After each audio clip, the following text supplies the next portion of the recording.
After transferring to the prep school, my favorite pastime was showing off my lunch in the cafeteria. My classmates teased me, calling me a fat pig. I just nodded and grinned like an idiot. Yeah, my dad really is the village's top pig farmer. Then one day, a high-achieving poor girl got shoved face first into my tray. I froze, while everyone else burst out laughing, saying Jennifer Delaney was so poor she was eating pig slop. Jennifer lifted her head and swept us all with a dark, cold stare. Suddenly, a stream of commentary raced across my vision. You're doomed! The heroine is about to go full dark! 10 years from now, when she's at the top of the power pyramid, she'll come back and kill everyone who was here today! I hiccuped in terror. No, wait, did she really plan to kill me just because she got no lunch? Jennifer, as thin as a sheet of paper, staggered out. The comments felt sorry for her. Poor heroine bullied into anorexia, suffering half her life. Luckily, the hero comes along, heals her, and walks into her heart. Even if the hero hurts her later, she'll never leave him. I caught on to the crucial detail. So if someone cured her eating disorder, she wouldn't die, right? I quickly dialed a number. Hey, Dad, got a client? Need someone who's 5'6", 80 pounds, one skinny pig? What? Son, that pig of yours is maybe too lanky. My father, a professional pig farmer, snorted. I scrambled to correct myself. Slip of the tongue. She's not a pig. She's a person. One of the poor students at my school, so skinny her ribs are showing. My dad immediately perked up. Ribs? That stuff's tasty. Great for soup or braising. Dad, didn't hear right, too noisy here. Raising pigs, no. I mean, taking care of a student, right? No problem. Bring her home and I'll fatten her up to 200 pounds and ship her out in glory. When he agreed, I breathed out in relief. With Dad involved, Jennifer's anorexia could be fixed and I wouldn't have to die. I ran all the way to catch up with Jennifer. Hey, do you want to come over for dinner? The skinny stick of a girl turned slowly. Her uniform was stained with the broth from my lunchbox. Her eyes were hollow, half alive. She sneered at my offer. What is this? Another prank? I waved my hands. Don't get me wrong, we're not together. I just thought you looked thin and wanted to invite you for a meal. Jennifer acted as if she hadn't heard and started to walk away.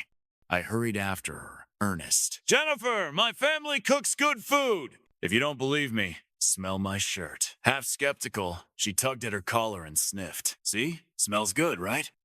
Today I had braised pork, large intestine, my dad's sauces muns. At that, she ran to the wall and gagged. I was stunned. Braised intestine smells so good. Why did she puke? I quietly handed her a napkin and said with a smile, actually, it wasn't braised intestine. It was pig's head meat. She threw up again. Okay, not pig's head pig offal soup. This time, she didn't throw up because she had fainted. The comment feed popped up again. Wow. The supporting guy thinks the heroine's a foreigner or something. She looks like she's breathing, but actually she's about to stop. Is this jerk doing it on purpose? He knows she hates pigs, and yet he keeps bringing them up. What new form of school bullying is this? People do physical harm. We're talking psychological warfare here. I was crushed. I called my dad, and the moment he picked up, I bawled. Dad, someone hates pigs. Pigs are so cute. How can anyone hate them? After I finished crying, I noticed Jennifer still lying unconscious on the floor. I had no choice but to go help her myself. A kind classmate came over asking if we needed help, but before he could speak, I'd already lifted Jennifer up, checked her weight in my arms. She was so light, about 80 pounds. The classmate looked awkward but couldn't help asking, Luke Dawson, how are you so strong? I scratched the back of my head and mumbled, embarrassed. Used to hoist piglets when I was little. Got used to it. I took Jennifer to the school clinic, paid for a fresh set of clothes, and told the nurse to bill me. That's one downside of an elite school. Everything costs money. Luckily, I had my dad's black card in the backup.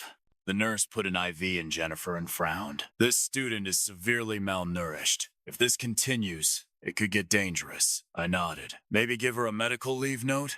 I'll take her home and get her treated. Just as the nurse reached for the paperwork, Jennifer woke up.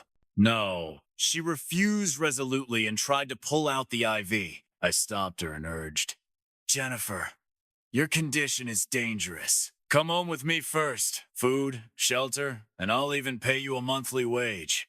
Think of it as hiring you as my tutor. Jennifer stared at me suspiciously. Even the nurse warned. Luke, kidnapping or defrauding a student is illegal, you know. I stamped my foot in frustration. It's not a scam, I promise. Jennifer scoffed. Do you rich people get off humiliating others just for fun? I may be poor, but I won't accept your patronizing charity. Jennifer flung off her blanket and tried to get out of bed. I had no choice but to use the move my dad taught me. I tossed a card on her blanket. There's 100,000 on this. Come home and have a meal. She paused. I tossed another. 500,000. The nurse started to say, Luke, your family must be... We're not. I cut in as the nurse shook her head. Just as I reached for a third card, Jennifer picked up the first one and stared at it with her head bowed, face unreadable. Is this real? She asked softly, voice like a feather falling on snow. Of course, I said. Jennifer lifted her head and a faint light returned to her eyes. Then let's sign a contract. Fine, we both agreed. The comment feed did not. What is that supporting guy doing corrupting the heroine with money? And the heroine, how could she accept so easily? Heroine's father is dead, her mother ran away, and the only guardian, her grandmother, is gravely ill. She really needs the money.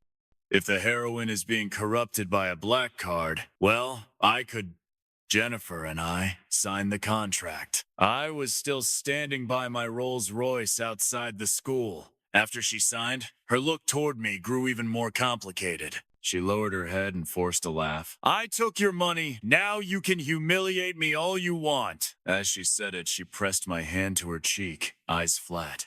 The buttons on her shirt were undone. Through the gap, I could see fresh, bright red wounds beneath. I jerked my hand back like I'd been shocked by electricity. No, I don't hit people! Jennifer's eyes filled with confusion. You give me money just so you can have an excuse to vent your anger on me, right? Or do you have something even worse planned? I froze. I hadn't realized that from her perspective, everything looked like that. What had she gone through to become this wary? Jennifer, you're top of your class. I paid you to tutor me, that's all. But her eyes still held that guarded light. It was as if the world had never shown her any kindness. I took a deep breath, forced a smile, and held out my hand. Let's start over, Jennifer. I'm Luke, from Class B. She gave my hand a light, cautious shake. Jennifer, Class A. I brought her home, and not long after, my dad returned, wearing a gold chain thicker than any rapper's, his belly wrapped by a designer belt covered in brand logos. From head to toe, he screamed one thing, I'm nouveau riche. Which, to be fair, he was. That's why when people at school called me a rich hick, I never argued they were right. And honestly, there's no shame in it. Plenty of people dream of getting rich fast. Dad was thrilled to see Jennifer. Hello there, young lady. He gave her a hearty slap on the shoulder, hard enough to make her cough uncontrollably. I panicked. Dad! I rushed to get her water, patting her back and whispering, Jennifer, please don't be mad! My dad means well, he just doesn't know his own strength. If she got angry and added Dad to her future revenge list, we'd both be doomed. The pig farming world would lose a star. Jennifer's face turned red from coughing, but she shook her head. It's fine, really. Dad pulled me aside, lowering his voice. Son, you've never brought a classmate home before, let alone a girl, judging by how nervous you were. He waggled his brows. I didn't let him down. I nodded. That's right, Dad. I like her. Then you make sure she gets healthy and chubby again. Dad raised his hand to his temple in a mock salute. Yes, young master. When it came to raising things, I trusted him completely. Back in the village, he was known as the Pig Prince. None of his pigs ever weighed less than 300 pounds. Later, a few red chickens wandered into our yard, and Dad casually fed them too. Turned out those red chickens were actually a rare species, the golden pheasant. While scientists were struggling to keep a few alive, Dad had accidentally bred a thriving colony. After that, he started raising everything. These days, we own several large zoos across the country. Ordinary animals he fattened until they bred by the dozen. Rare ones flourished until they became invasive. If Dad could handle those, I refuse to believe we couldn't fatten up one Jennifer. She, meanwhile, took her role as tutor very seriously. Since she was being paid, she wanted to earn it. So at dinner, she laid out her books on the table. While she wasn't looking, I quietly gathered them all up and set them aside. When she turned back, every paper had vanished. She leaned over the table, even peered underneath. I quickly explained, "At our house, the dining table is sacred. Books and test papers are unworthy of touching it." It was such a bizarre excuse that she just stared at me for a long moment, probably trying to calculate my brain's chemical composition. Before she could pull out new materials, Dad came in with the food. He carried a dish in each hand, shrimp with longjing tea on the left, braised shark fin on the right, calling out, "Dinner's ready." He winked at Jennifer. "Luke told me you don't eat pork, so tonight it's a no-pig feast." The name alone was obviously his idea. Jennifer looked at the two giant bowls and stammered, "Isn't this too much?" Probably the stainless steel serving bowls had scared her. I was about to explain, but the maids came marching in, banging lids on pots like a parade. "Peking duck, 1 set! Buddha jumps over the wall, 1 bucket! Whole roast lamb, 1 piece!" Jennifer looked stunned. Dish after dish piled up before her. Everything that flew, ran, swam, or wandered too close was now on that table. She slowly turned to meet my gaze, eyes wide with disbelief. I waved the stack of papers in my hand. "See? I told you no room for study materials on the table." Jennifer frowned deeply, clearly puzzled beyond words. The comment feed popped up again. "Ha ha! This supporting guy's done for. The heroine can't even touch meat at this stage, and he just served her a mountain of it. Does he think anorexia can be cured that easily? Only the male lead can heal her. Duh." Jennifer opened her mouth to say something, but I stood up first. "Wait! I know what you're gonna say!"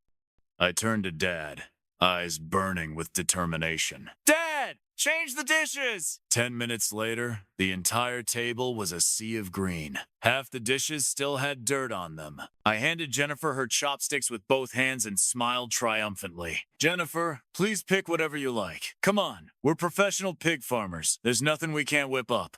That day, Jennifer barely ate while Dad and I stuffed ourselves with greens. Our housemaids, on the other hand, enjoyed an entire imperial banquet. Jennifer ate delicately, tiny bites, frowning as if every swallow was a battle. As she was leaving, I couldn't stop watching her. While she'd been at our house, I'd followed her everywhere just to make sure she didn't throw up the few bites she'd eaten. Finally, as we parted, she couldn't hold back anymore. "Luke! What you said earlier, was it true?" I froze. I'd said a lot. What exactly was she referring to? Jennifer took a deep breath, her slender fingers twisting the hem of her uniform nearly to shreds. Her gaze darted away, nervous sweat glinting on her forehead. "You said you like me, didn't you?" Oh no. Did helping a classmate just turn into a confession? Before I could decide how to answer, the comment feed reappeared. Is this side character really about to confess? He's not even the male lead. Why is he crashing the plot? Right. I wasn't the male lead. If I admitted it now, Jennifer would probably reject me hard. But then the comment said, "The heroine's starving for love. Even a little affection from the side character might save her." That actually made some sense. I looked into Jennifer's eyes, trying to read her thoughts. 3 parts coldness, 4 parts apathy, 5 parts restlessness, and 10 parts expectation? Fine then. If she needed me that much, Yeah, I like you. I've liked you since the first time I saw you. I thought my answer was great, but Jennifer frowned, her gaze turning icy. Liar. She spun around and left.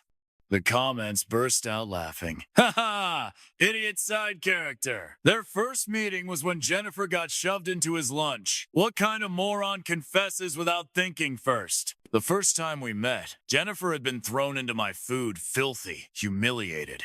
No one could fall for someone that broken, so of course she wouldn't believe me. Her defenses, which had just begun to lower, shot right back up.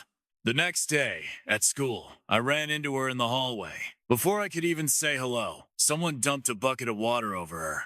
Her freshly washed uniform, still smelling of soap, now reeked again. Those jerks pinched their noses and sneered. "Jennifer, can you not bring that slum stench to school?" "Yeah, you filthy bug. Ever heard of a shower?" When the teacher arrived, instead of punishing them, she scolded Jennifer too. "Jennifer, what's wrong with you? Do you think this is some kind of dump? Go home!" Don't embarrass yourself here! Jennifer stood still, head bowed, her face blank. No matter what others said or did, she seemed numb. When the bell rang, she turned slowly and dragged her feet away. The crowd dispersed, chatting and laughing about their prank, planning lunch, no one caring how their victim felt. I couldn't take it. I ran after her. Jennifer! But she didn't turn. I rushed ahead and grabbed her hand. Come on, let's go back! Let's trench them too! She pulled her hand free and said flatly, "It doesn't matter. I'm used to it." The comments grew teary. Poor baby heroine got into that elite school on grades alone and gets bullied by everyone. But she can't leave. That scholarship's the only thing keeping her family afloat. No wonder she'll take revenge later. She's been bullied for 3 years straight. Jennifer stubbornly kept walking home, and I stubbornly followed. We passed a small grocery where the owner was clearing out leftover pig offal on discount. Jennifer bought a box for 5 yuan. Just the smell made her gag over a trash can. Jennifer, I thought you couldn't eat pork? She was silent for a long while before saying, "The doctor said Grandma needs meat. This is all I can afford." That day, I bought a duck and walked her home so her grandma could have it. Jennifer wouldn't let me in, but when I turned around, I saw her grandma sitting downstairs. She waved and chatted with me a bit. Grandma told me that when Jennifer was little, her father was violent and her mother ran away. Later, her dad remarried, and both he and the stepmother saw Jennifer as a burden. The stepmother hated that Jennifer ate her family's food and spent their money, so she started forcing Jennifer to eat raw pig offal every day. Jennifer finally couldn't take it and fled to the only person who cared, her grandma. Since then, she couldn't touch pork and began developing anorexia. From the thin apartment walls, I heard Jennifer's muffled retching again. Grandma sighed. Jennifer's getting worse. She can't even stand the smell of meat anymore. I took her hand and promised, "Don't worry, Grandma. I'll make sure Jennifer gets healthy and chubby again." The next day, I headed to Class A to find Jennifer, but something big had happened. The school bully pulled a stinking strand of pig offal from a drawer and shouted, "Who did this?" No one answered. He stomped over to Jennifer, yanking her collar. "Was it you, you filthy bug?" Jennifer didn't flinch. Instead, she smiled coldly. "Yeah, it was me." That was the first time she fought back. The bully raised his hand to hit her, but Jennifer grabbed her pencil sharpener blade and pressed it to her throat. "Touch me again and I'll kill myself right here." He froze, releasing her and stumbling back. Every student here came from a powerful family. No one dared risk a scandal involving a death. The room fell silent as Jennifer, blade still at her neck, walked out. She climbed up to the rooftop, stepping close to the edge. The wind whipped her clothes, and I shouted, "Jennifer, don't jump!" She turned to me, her face expressionless. "Give me one reason." I scratched my head desperately, then yelled, "Because I like you!" Jennifer's lips twitched. Liar. I rushed forward and grabbed her sleeve. "Hey, Jennifer, do you know when we first met?" She tried to pry off my hand, saying nothing. "Actually, I knew you half a year ago." Her body stiffened. She looked at me, startled and confused. "Half a year ago, I was getting bullied so badly at my old school that I transferred here. Before I enrolled, Dad shoved a stack of black cards into my pocket and said solemnly, 'Making friends is just like raising pigs. Go heavy on the feed and you'll be fine.' So on my first day, I invited the entire class to the most expensive restaurant in the city. Everyone cheered, even the ones who just mocked my looks. Shut up and shouted, 'Long live the new guy!' Students from Class A asked why I didn't invite them too. After all, we were all schoolmates. Without blinking, I said yes. After all, once someone eats your food, they can't talk bad about you. But there was one person who didn't show up, Jennifer. She sat in the back of the classroom, staring out the window with that detached look. Around her, everyone else was laughing, loud and carefree. But Jennifer was like a cloud blocking out the Sunday. Suddenly she turned, meeting my eyes. Just 1 second, and I knew. She was my kind. Your kind, she sneered. "You're a rich young master. I'm just a poor girl who got in on grades. How could we possibly be the same?" I said nothing, just rolled up my sleeve and showed her the skin on my upper arm. Covered in faint white stretch marks, that was why people used to bully me. When I was little, Dad was always busy with the farm, so he hired a nanny to watch me. She found that I behaved well whenever I was eating, so she just kept feeding me anything and everything. When I grew up, I was always the fattest in class. The others laughed at me, bullied me. When I bent down to pick something up, they'd jump on my back and play leapfrog. I looked straight at Jennifer. Jennifer? We're the same 100%. The only difference is, I made it out. You're still drowning. Jennifer crouched down and reached out, gently tracing those pale, twisting lines on my arm. I wrapped her hand in mine. Her fingers were so thin, the bones clearly outlined. Don't be afraid. I'll help you. Really? Yeah, trust me. Then I'll trust you once. Just once. Her trust was fragile, precious. I nodded firmly. Once is enough. I pulled her back from the rooftop's edge, then started chanting in front of her. Mommy, mommy, Hong!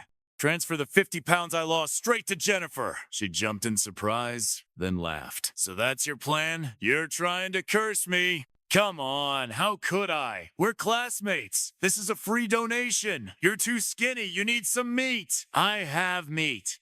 Not enough. Honestly, standing next to you makes me feel insecure. I look like a stump. You're not the stump. I'm the stick everyone laughs at. So which is better, stump or stick? Stump, I guess. Feels safer. We walked and argued the whole way, bickering like kids. Before we parted, I asked cautiously, "Can you promise me you'll eat properly?" Jennifer nodded. I still wasn't satisfied, so I boldly circled her wrist with my fingers. At least until your wrist is half as thick as mine, okay? Jennifer hesitated, then tentatively wrapped her own hand around my wrist to measure. She blinked nervously, shut her eyes tight, like someone accepting their fate. Okay, I'll try. Oh, and by the way, I wasn't really gonna jump. I just wanted to look at the view. You! For someone who'd always been a top student, Jennifer learned fast. This time, she was like a little kid, learning how to eat again. We sat together in the cafeteria, and I watched her nervously. Jennifer was even more tense. Her hand trembled as she picked up her food. After 3 bites, I exhaled in relief. But then she suddenly stood up and ran to the trash can to throw up. When she was done, she turned her back to me, waving me off without a word. I knew she didn't want me to see her like that. I went back to the table and checked her plate. It was just stir-fried greens, but greasy. I sniffed it was cooked with lard. The other dishes were all meat. This was the lightest one. I sighed, and when Jennifer came back, I lowered my head and said, "I'm sorry. I pushed you too hard." The comments flooded in. Haha, side characters never learn. Like he could cure the heroine's trauma. Every lid fits its pot, heroine for hero. Side character for sidekick. That last part ticked me off. What was this? Literary pairing theory? Why should I, Luke, be stuck with some random side girl? I can pair with whoever I damn well please.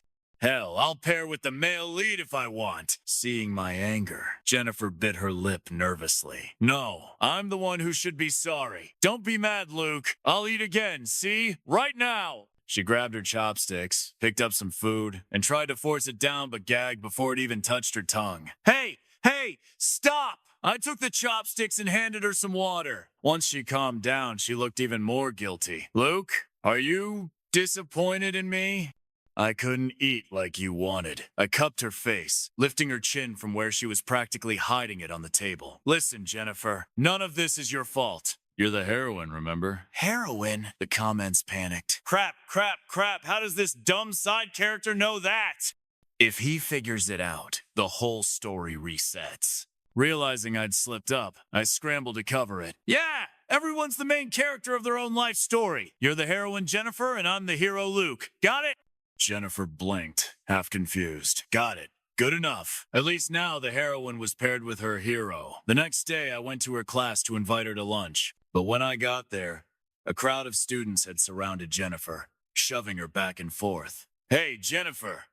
Heard you've been hanging out with Luke from the other class? What? Trying to climb the social ladder? Jennifer kept her head down, silent. Another kid laughed. I heard Luke used to be a fat loser. Still looks kinda chubby to me.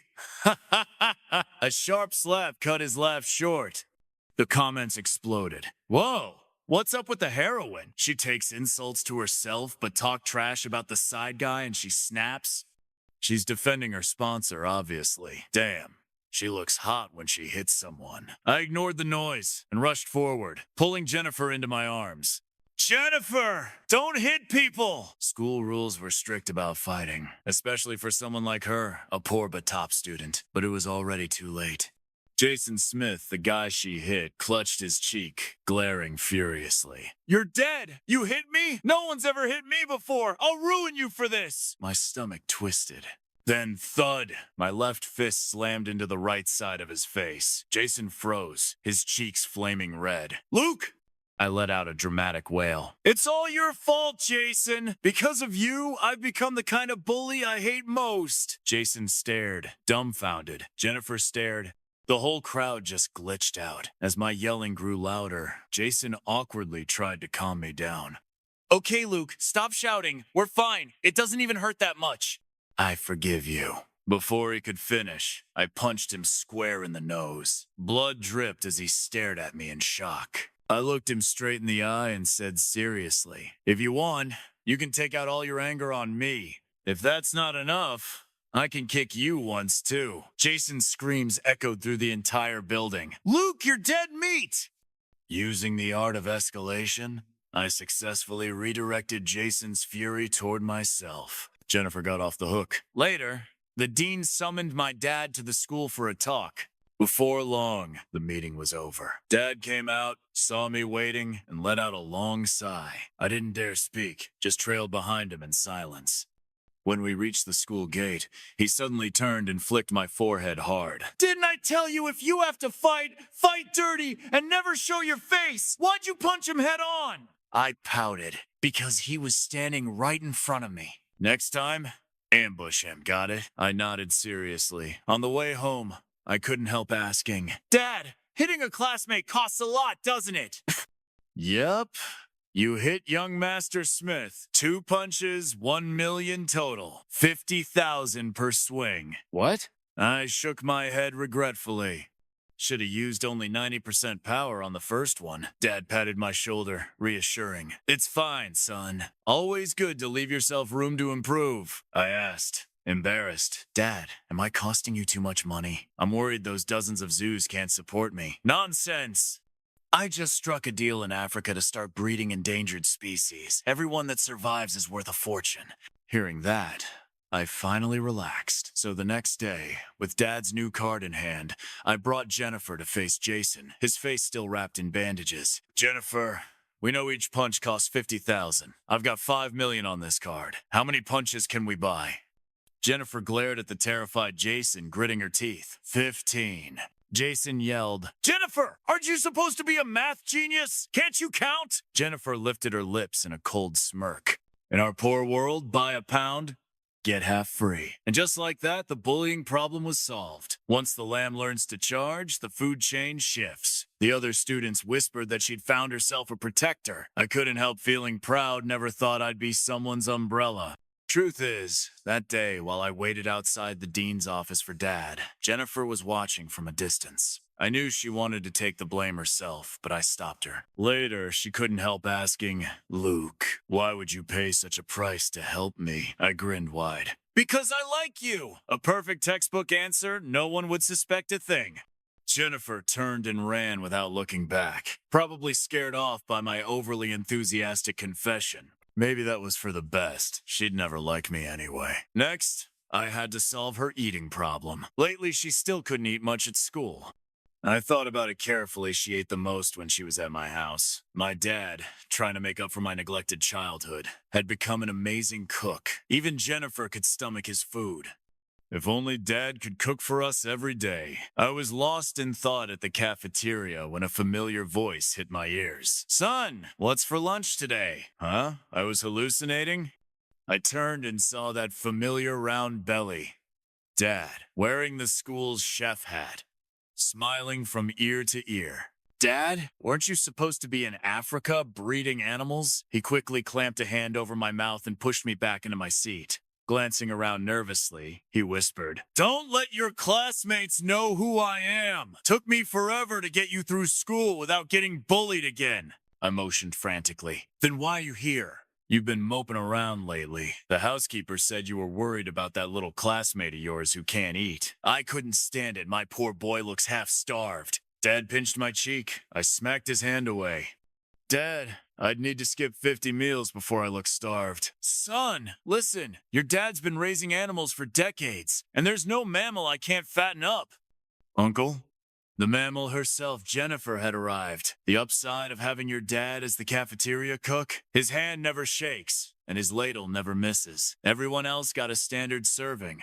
My plate looked like a mountain. Curious classmates asked, Luke, which window did you get your food from? How'd you get that much? I answered solemnly, the window of fatherly love. Sadly, he scoured both floors of the cafeteria and couldn't find it. With Dad cooking personally, Jennifer could finally eat again. She had lunch with me at the fatherly love window and dinner at my house. After half a month, she'd gained 5 full pounds and even started eating meat. Even the comment feed was shocked. Unbelievable! The side guy might actually be curing the heroin! Stop calling him the side guy. He has a name. It's Luke. If Luke actually replaces the hero, what happens to the male lead? What happens? Whatever I decide happens. Flexible and adaptable, that's my motto. To me, Jennifer was just a classmate who needed help. Once she got better and spared my life, I'd step aside and let her story play out with whoever she loved. Luke. Jennifer's voice pulled me back to reality. Huh? Yeah? My private tutor Jennifer smiled helplessly. You're zoning out again. I just asked you a question. Sorry. I quickly flipped through the workbook she was explaining. Which question? Multiple choice? Closed test? But she didn't answer. When I finally sent something off and looked up, she was blushing. I wanted to ask, would you like to come to my place for dinner? I can cook pretty well. Grandma says it's not bad. I froze, and Jennifer rushed to add, but if you don't want to, that's okay. If you think my groceries aren't fresh, I can save up to buy from a nicer store. And dishes, I'll disinfect everything. Or I can buy new ones if you want. She fidgeted like a nervous child. Every word sincere. Jennifer! I took her wrists gently. Luke, She panicked again. Jennifer! I raised my voice. Finally, she went quiet, though her chest rose and fell sharply. I lifted her wrist, grinning. Look! You did it! You've gained weight! To celebrate, you get to cook! You don't need to buy fancy groceries or new dishes.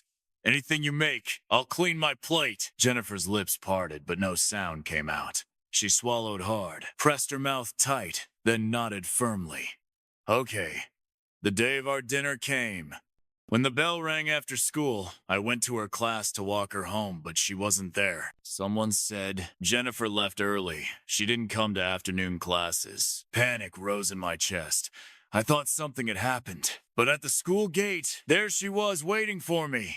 She'd changed clothes, a clean white blouse, a dark skirt, a little worn, but neat and tidy. Up close, I could even smell the faint scent of soap. Jennifer's cheeks were pink as she pulled a small bouquet from behind her back. I picked these on the way. I made a silly face at her. Yeah, right. Picked on the way? The flower shop logo was literally printed on the wrapper. When we got to her place, I found the room spotless and bright, and dinner already prepared. Jennifer rubbed her hands nervously, like this was my house instead of hers. Luke, sit down. I sat on the chair she'd covered with a new cushion, and we ate together face to face. 4 dishes and 1 soup all gone. Just as I was about to pat my full stomach, she handed me a card, the same one I'd given her back at the school clinic.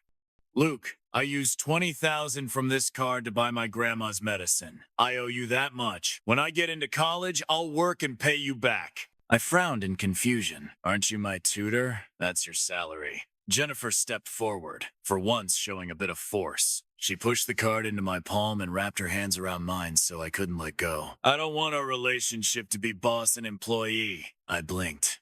Then, what kind of relationship do you want? Her answer came in the faint scent of soap. When the college entrance exam results came out, Jennifer, unsurprisingly, ranked first in the school and top 10 in the province. As for me, I got into the best agricultural university in the country, the top program for animal breeding. Dad was over the moon. He even hung a banner with his colleagues on the African savannah. Congratulations to Luke for successfully making it! When the admissions team from Tsinghua and Peking University came to recruit Jennifer, even the rich kids couldn't help watching. Family wealth is inherited, but academic strength is earned. Sure, they could inherit fortunes, but without brains, they'd lose it all. The comments were thrilled. Yay! Jennifer's off to college. She's finally going to meet her destined true love. But wait, doesn't Jennifer already seem kind of in love? You mean the Jennifer who's been growing flowers on her balcony to confess? Uh-oh, looks like the male lead's fallen for someone else too. Oh no, is the whole story about to collapse? Honestly, I kinda ship Luke and Jennifer. The feed got censored for inappropriate content, and at last, peace returned. When I looked back at Jennifer, now a graceful young woman, she was taking deep breaths, her face flushing red the moment she saw me. I smiled. What's wrong, Jennifer? Luke, I wanted to tell you, I like you. Will you be with me? Of course I will. Falling for Jennifer felt like the most natural thing in the world. Over the 6 months she tutored me, we came to understand each other piece by piece. And once she overcame her eating disorder, she became radiant and confident. For someone as shallow as me, it was impossible not to be drawn to her. Whenever people said Jennifer was always eating at my house, she'd smile proudly and add, "That's because Luke's cooking is amazing." Even though we went to universities in different cities, our relationship kept growing stronger. I never feared the so-called male lead. Because when Jennifer entered college, she did meet him, but they both already had someone else. More importantly, Jennifer no longer needed saving, and our story was only just beginning.